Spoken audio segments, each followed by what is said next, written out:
alaikum wa rahmatullahi ta'ala wa barakatuh. Je suis Benhessine Hanan, sage-femme de santé publique, et je vais vous présenter la troisième partie du module de santé familiale du S3, destinée aux infirmiers de santé publique deuxième année. Alors, lors des deux premières parties, on a vu les 4 premiers chapitres qui sont définition et but de la santé familiale, l'organisation de la santé familiale, la protection de la mère et la protection de l'enfant. Aujourd'hui, on va voir les 3 derniers chapitres qui sont la planification familiale, l'éducation sanitaire et le carnet de santé. En ce qui concerne la planification familiale, on va voir sa définition et ses buts. On va voir aussi les méthodes contraceptives et leur surveillance. Pour l'éducation sanitaire, on va voir l'organisation et la démonstration, le planning familial, l'hygiène et l'alimentation. Pour le carnet de santé, on va voir tout ce qui concerne ce carnet pour la mère et pour l'enfant. On va commencer par la planification familiale. Alors, la planification familiale peut être définie comme un ensemble de moyens et de techniques qui concourent au contrôle des naissances dans le but de, en premier, éviter les grossesses non désirées, donc avoir des enfants désirés.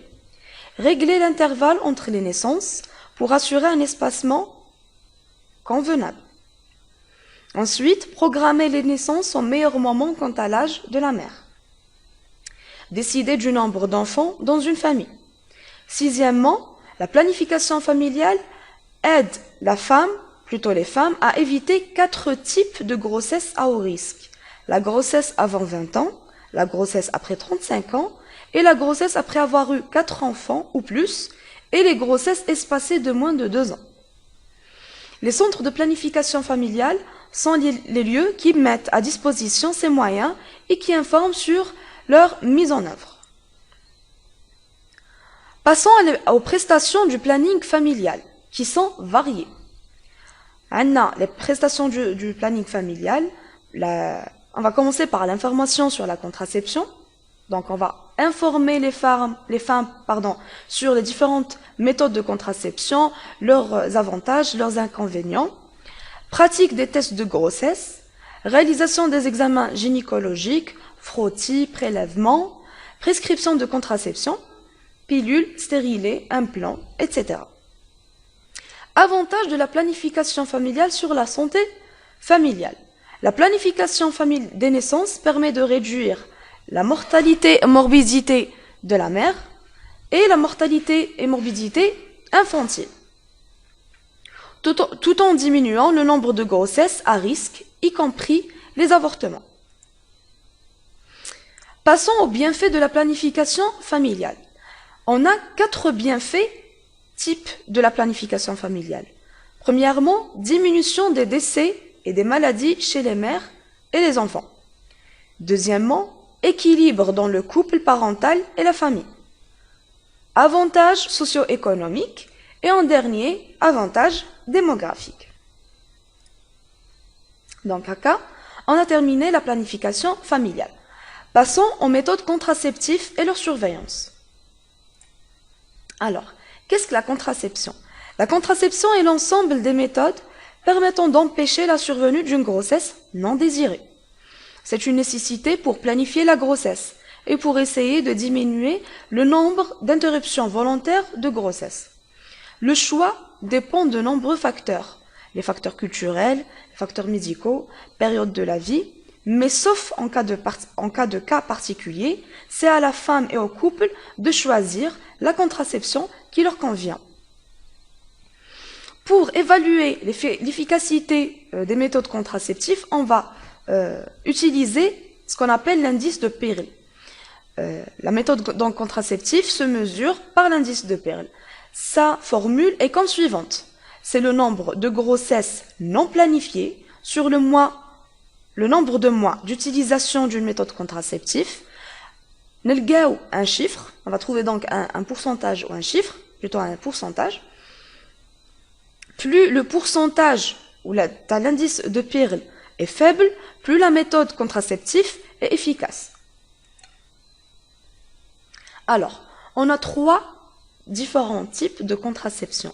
On a la contraception naturelle, la contraception hormonale et la contraception mécanique.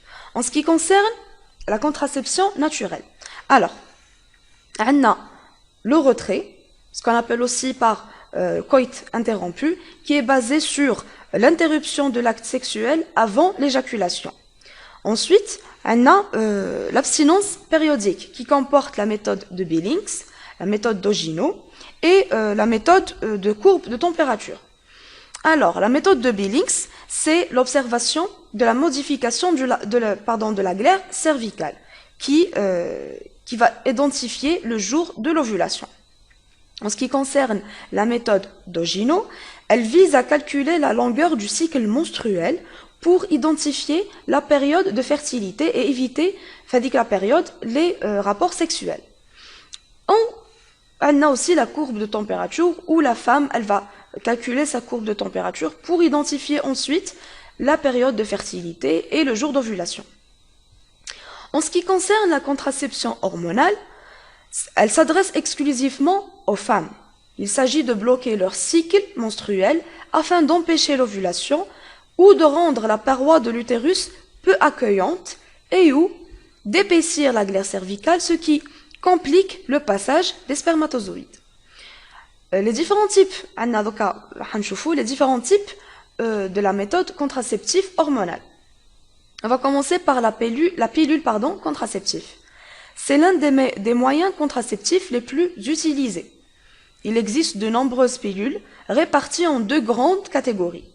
On a les pilules combinées qui contiennent un oestrogène et un progestatif, ce qu'on appelle la pilule ostroprogestatif, et les pilules uniquement progestatifs. Leur efficacité est très grande, à condition de les prendre correctement et surtout sans oubli. Ensuite, la contraception hormonale, donc on a la contraception, la pilule proprement dite. On a soit la pilule ostroprogestative ou la pilule progestative. On a aussi le stérilet hormonal, aussi appelé DU, dispositif intra-utérin. Cette petite tige de plastique souple diffuse un progestatif à dose régulière dans l'utérus.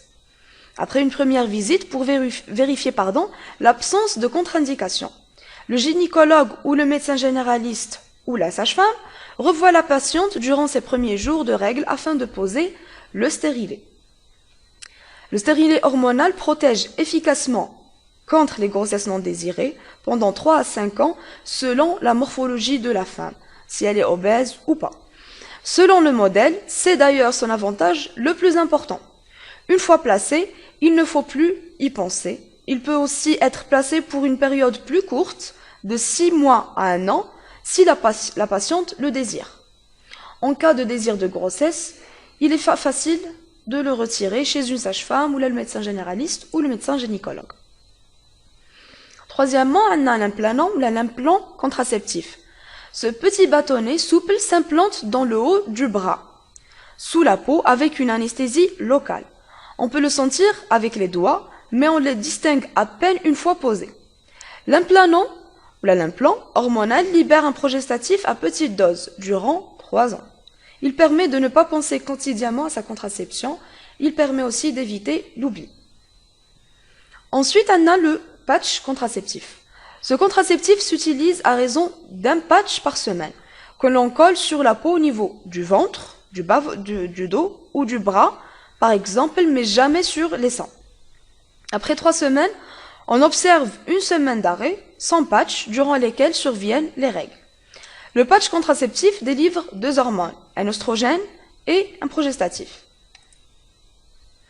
Ensuite, on a ce qu'on appelle l'anneau vaginal. L'anneau vaginal ou l'anneau contraceptif s'insère au fond du vagin de manière très simple grâce à sa souplesse. Il y reste 3 semaines. Puis, on le retire avant d'en placer un nouveau 7 jours plus tard. Entre-temps, les règles arrivent. C'est un moyen de contraception ostroprogestatif qui offre la même efficacité que la pilule combinée ou le patch, avec peu d'effets indésirables grâce à la diffusion continue des hormones. On a aussi les injections contraceptives. Ce moyen de contraception consiste à injecter tous les 3 mois une dose d'hormones progestatifs. Cette piqûre se fait en intramusculaire. Et en dernier, on a la pilule du lendemain qu'on appelle aussi la pilule d'urgence. Après un rapport non protégé, ou là un oubli, pardon, ou un accident de contraception, elle bloque l'ovulation et rend la paroi utérine moins accueillante pour l'anidation. La pilule du lendemain n'est pas aussi efficace que les autres moyens, bien sûr, de contraception hormonaux. Elle exerce un effet protecteur pour le dernier rapport, c'est tout, mais pas pour les rapports à venir. Donc, on a vu la contraception naturelle qui consiste au retrait, aux méthodes d'abstinence. On a vu la contraception hormonale, la contraception oestroprogestative ou la progestative, le stérilet, l'implant, le patch, l'anneau et les injections hormonales. On va passer à présent aux contraceptions mécaniques. On a tout d'abord le préservatif. On a un préservatif masculin et des préservatifs féminins qui sont peu utilisés. Le préservatif, s'il est utilisé correctement, protège à la fois des grossesses non désirées et des infections sexuellement transmissibles. Deuxièmement, on a le stérilet au cuivre.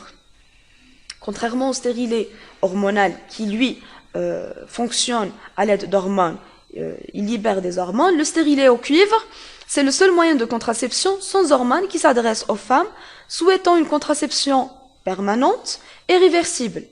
Placé dans l'utérus, le stérilet au cuivre agit localement sur la paroi utérine et rend les spermatozoïdes inactifs. Il est efficace dès le jour de la pause et peut servir de contraception d'urgence. En dernier, on a le diaphragme. Ce petit capuchon en silicone se place contre le col de l'utérus avant le rapport sexuel. Il va bloquer le passage des spermatozoïdes. On le laisse en place 6 à 8 heures après le rapport avant de l'enlever. Après avoir vu les différents types de contraception et comment évaluer leur efficacité, on va passer à la surveillance de la contraception. La surveillance d'une contraception oestroprogestative nécessite un suivi clinique et paraclinique. Ce n'est pas le cas des autres types de contraception, micro- ou macroprogestatifs, pour lesquels la surveillance est principalement clinique, avec une fréquence adaptée au cas par cas. On va commencer par les examens cliniques. L'examen clinique préthérapeutique fait l'objet d'une RMO, référence médicale opposable. Une référence médicale opposable, ce sont des recommandations de bonnes pratiques médicales concernant une pathologie. Ils sont créés par la convention médicale dans le but d'éviter les prescriptions abusives. On peut la définir comme une régulation médicale de dépenses de santé. Alors, qui impose donc cet examen préthérapeutique? Impose l'examen gynécologique pelvien et la réalisation d'un frottis cervico-vaginal. L'examen clinique est ensuite répété tous les 3 mois pendant les 6 premiers mois, puis tous les 6 mois. Il s'assure de la bonne tolérance clinique de la contraception orale. Donc, on va faire un examen cynologique, examen des seins, prise de pression artérielle et vérification de la stabilité du poids, s'il n'y a pas de surpoids, d'obésité, etc., causés par la contraception. Ensuite, on va rechercher des signes d'hyper- ou d'hypoœstrogénie. Les signes d'hyperostrogénie se manifestent par une tension mammaire. Les signes d'hypoestrogénie se manifestent par une sécheresse vaginale. On va rechercher aussi des signes d'hyperandrogénie, l'acné, l'hirsutisme, etc. Lorsque la tolérance est médiocre, un changement de type de pilule mieux adapté est indiqué. L'examen clinique, on passe à la surveillance biologique. La surveillance biologique, on a 2 cas. Soit la patiente est sans antécédent. Dans le cas d'absence d'antécédent, personnel ou familial, métabolique, de maladie thromboembolique ou tabagisme, et si l'examen, bien sûr, clinique est normal, on réalisera simplement un dosage de cholestérol total, de triglycérides et de glycémie à jeun, 3 à 6 mois après le début de la prise de la pilule, puis tous les 5 ans si ce bilan est normal et en l'absence de faits nouveaux. Donc, si la femme ne présente aucun paramètre ou aucune contre-indication à l'examen clinique, Et si à ces examens biologiques, triglycérides, bilan hormonal, bilan hépatique et bilan cholestérol, triglycérides et glycémie, s'ils sont normaux, la surveillance se fait tous les 5 ans en absence de faits nouveaux. Le deuxième cas de la surveillance biologique, où les facteurs de risque chez les femmes qui présentent des facteurs de risque. Lorsque les femmes présentent ces facteurs de risque, de dyslipidémie par exemple, ou de diabète, on pratiquera le dosage du cholestérol, triglycérides, et de la glycémie à jeun avant de la prescription de la contraception œstroprogestative, en faisant un contrôle 3 à 6 mois après le début de la prise de cette pilule, puis tous les 5 ans si ce bilan est normal et en l'absence de faits nouveaux. En dernier, on a la surveillance gynécologique, qui va rechercher des métrorragies, des spottings pouvant apparaître durant les premiers mois. Elle cède généralement, ces spottings ou la métrorragie cèdent spontanément. On n'a pas besoin d'arrêter le traitement ou la pilule. Par contre, si ils persistent ou là apparaissent après une utilisation prolongée de la contraception œstroprogestative, on va rechercher une cause organique. Le frottis cervico-vaginal doit être réalisé avant la prescription de contraception œstroprogestative, puis tous les 2 ans. Alors, pour surveiller la contraception, on va à la réception de la femme, on va commencer par faire un frottis. Puis, on va faire des bilans hormonal, triglycérides, cholestérol total, glycémie, etc. etc. On va des examens gynécologiques qu'on a appelé frottis. La pression artérielle, le poids, etc. pour prescrire cette contraception œstroprogestative ou là n'importe quelle contraception que la femme souhaite avoir. On va passer au carnet de santé. Alors, le carnet de santé représente un véritable dossier médical de l'enfant tout au long de son développement jusqu'à l'âge adulte. Donc il faut accorder le maximum de soins et d'intérêt à ce document. S'il est bien tenu, est d'une grande utilité pour la prise en charge de l'enfant. Par définition, le carnet de santé est un document sanitaire adapté pour le suivi mère-enfant, établi dès la première visite au cours de la grossesse par la sage-femme, l'obstétricien ou le médecin de famille. Alors, voilà le carnet de santé. Il se présente comme ceci. À l'intérieur, donc, on a des pages d'identification qu'on va voir dans pas longtemps. Il est composé donc de différentes pages. L'organisation du carnet de santé. On va voir l'organisation du carnet de santé. Le carnet de santé, il est gratuit, disponible au niveau des structures de santé publiques, hôpitaux, polycliniques, centres de santé, centres de protection maternelle et infantile, PMI. Le carnet de santé est imprimé en bilingue, arabe et français. Le nom et le prénom doivent être soigneusement inscrits en majuscules sur la couverture et la première page. Donc, le nom et le prénom de l'enfant doivent être inscrits en majuscules, la couverture, maintenant, et sur la première page. Donc, il est écrit nom, prénom, la date de naissance, le sexe de l'enfant, l'adresse. Alors, première partie. La première partie donc va comporter des données concernant les parents et la grossesse en cours. C'est des pages en rose. Donc on a tout ce qui concerne la mère, le père. On a tout ce qui concerne les visites, les 4 visites. Cette partie concerne plutôt l'obstétricien hospitalier ou privé, la sage-femme de la PMI, Centre de protection maternelle et infantile, ou privé qui suivent la future maman.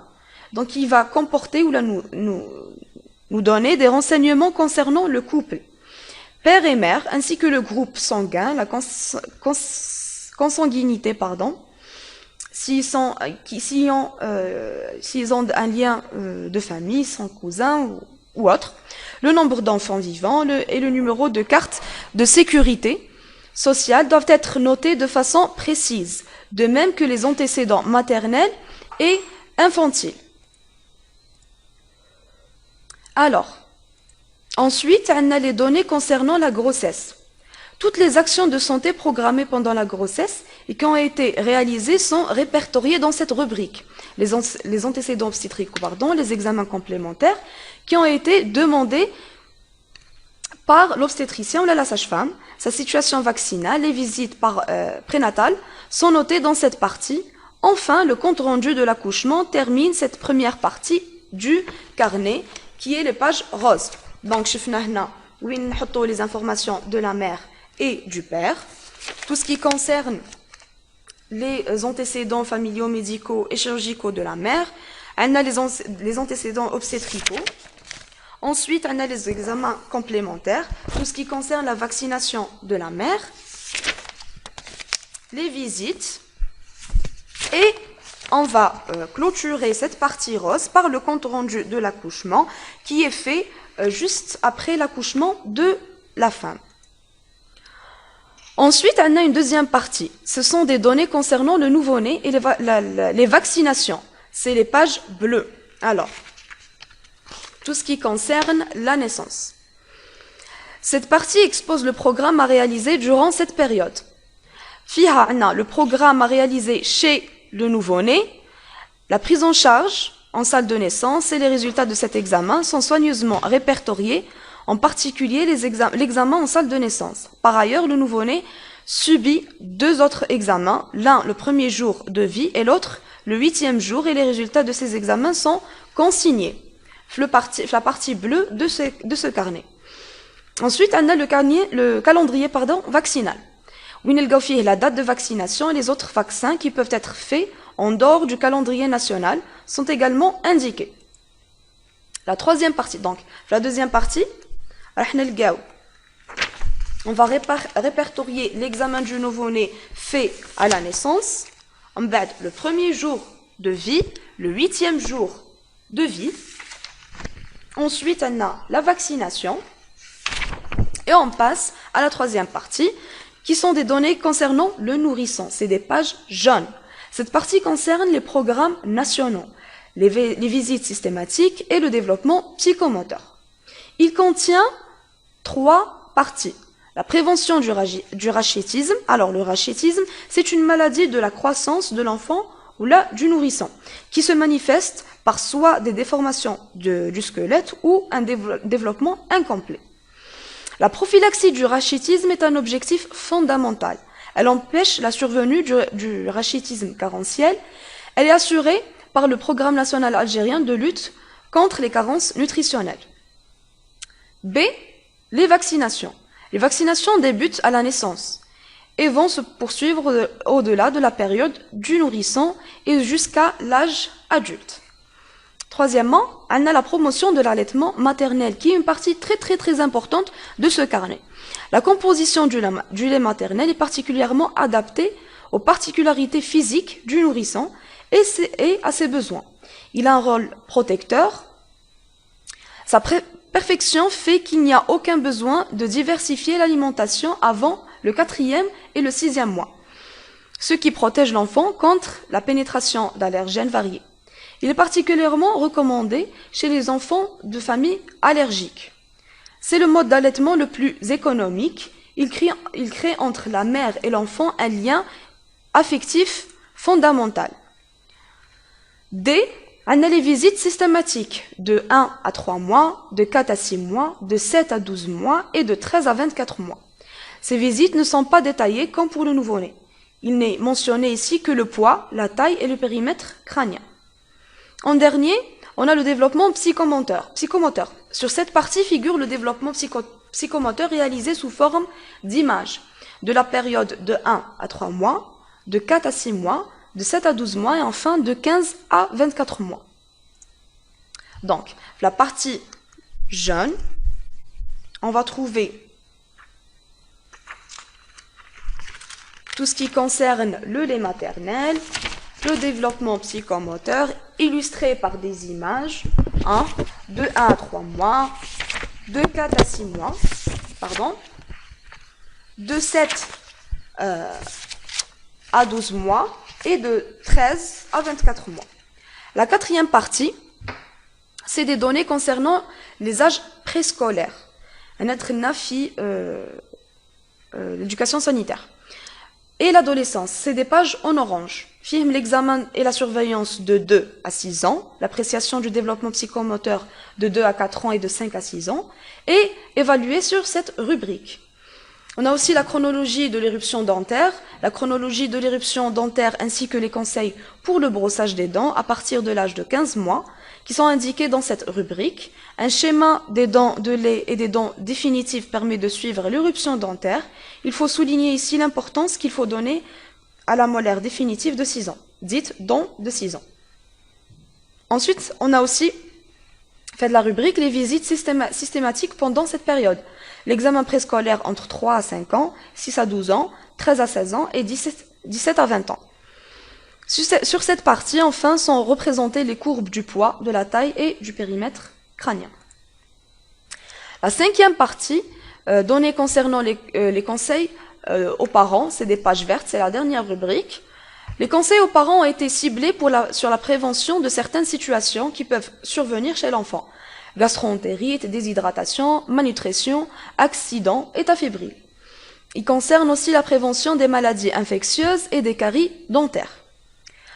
La rubrique avis, on trouve une utilisation des solutés de réhydratation de la diarrhée, le calendrier nutritionnel, des conseils sur la conduite de l'allaitement maternel, sur l'âge d'introduction des aliments, etc. La prévention des accidents domestiques, attitude devant une fièvre, conseils concernant les vaccinations et conseils concernant le brossage des dents. Les apports du carnet de santé. Si le carnet de santé est correctement tenu par le personnel de santé et si la famille en prend soin, il apporte énormément d'informations pour les médecins pour qu'ils deviennent un excellent outil de travail afin de parer aux situations d'urgence les plus fréquemment rencontrées chez l'enfant. Pour comprendre et intégrer toutes les activités de prévention prodiguées à l'enfant et son suivi. Pour le personnel soignant, il fournit un certain nombre de renseignements indispensables à la prise en charge de l'enfant en particulier, la date de naissance et le domicile familial, les antécédents familiaux, surtout obstétricaux, le déroulement de la grossesse et l'accouchement, la période néonatale, les programmes nationaux, les vaccinations, prévention du rachitisme, etc., sur son alimentation, sa croissance et les pathologies contractées par l'enfant. Pour la famille, ce carnet de santé fournit des conseils sur la surveillance de la grossesse, l'alimentation du bébé, particulièrement le lait maternel, les vaccinations, la prise de vitamine D. Il propose des schémas d'alimentation. Il conseille la mère sur l'attitude à avoir devant une fièvre, une diarrhée, qui sont des pathologies courantes chez les nourrissons. En dernier, on va passer à l'éducation sanitaire, l'information sanitaire. Alors, selon l'OMS, l'éducation sanitaire se définit comme tout ensemble d'activités d'information et d'éducation qui incitent les gens à vouloir être en bonne santé, à savoir comment y parvenir, à faire ce qu'ils peuvent individuellement et collectivement pour conserver la santé, à recourir à une aide en cas de besoin. En Algérie, ce sont deux programmes intégrés dans les activités de services de prévention à travers l'IEC, information, éducation et communication, dont le principe général est la sensibilisation dans certains sujets pertinents et concernant surtout la santé familiale. Organisation et démonstration. Il s'agit d'une illustration pratique mettant en évidence l'application de certains programmes élaborés par un service de santé publique au bénéfice de la mère et de l'enfant, où les acteurs principaux sont les professionnels de santé composés d'une équipe pluridisciplinaire, médecins, sages-femmes, infirmiers, psychologues, diététiciens, nutritionnistes, etc. Par exemple, la réalisation de démonstrations diététiques, préparation à la naissance, à la parentalité, promotion des programmes de lutte contre la diarrhée, etc. Donc, là, on va prendre par exemple une sage-femme, le centre de planification familiale, où elle va organiser des démonstrations pour les femmes afin de leur de les préparer à la naissance, à l'accouchement, à la parentalité, comment bien faire la prise en charge de son enfant, etc., etc. On va passer au planning familial. C'est un programme conçu pour promouvoir l'application des différentes méthodes contraceptives, surtout celles qui n'ont pas un impact négatif pour le couple, surtout pour la femme, en suivant une démarche de sensibilisation et d'éducation, tout en essayant de les accompagner et de les aider à faire le bon choix, et cela pour l'utilisation de différents moyens de communication audiovisuels et affiches. Maintenant, on peut utiliser le counseling, le planning familial, où on va cibler la femme, où on va l'informer sur les différentes méthodes de contraception, leurs avantages, leurs inconvénients, et la laisser faire son choix selon une méthode de communication, soit audiovisuelle, soit des affiches, des vidéos, etc., etc. On va passer à l'hygiène. L'hygiène, c'est l'ensemble de mesures destinées à prévenir les infections et l'apparition de maladies infectieuses. Alors, elle se base essentiellement sur 3 actions: le nettoyage, la désinfection et la conservation. Par extension, on parle d'hygiène de vie, d'hygiène alimentaire et d'hygiène mentale, pour des actions et activités permettant de prévenir l'apparition de troubles comme la pratique d'un sport, l'abstention de fumer. En ce qui concerne l'alimentation, c'est un chapitre qui met en évidence l'application de bonnes habitudes diététiques élaborées par des conseils culinaires destinés à la femme enceinte et à l'enfant, ainsi qu'à toute personne qui présente des problèmes, par exemple d'excès de poids. Ce programme sera réalisé à travers des démonstrations diététiques de façon individuelle ou collective, exécutées par un personnel qualifié et compétent, par exemple une diététicienne, la péricultrice, une nutritionniste, la sage-femme, etc. C'est aussi transmettre les informations à travers les moyens audiovisuels, les réseaux sociaux et les affiches, etc. J'espère que tout a été clair. On se retrouve pour une prochaine séance.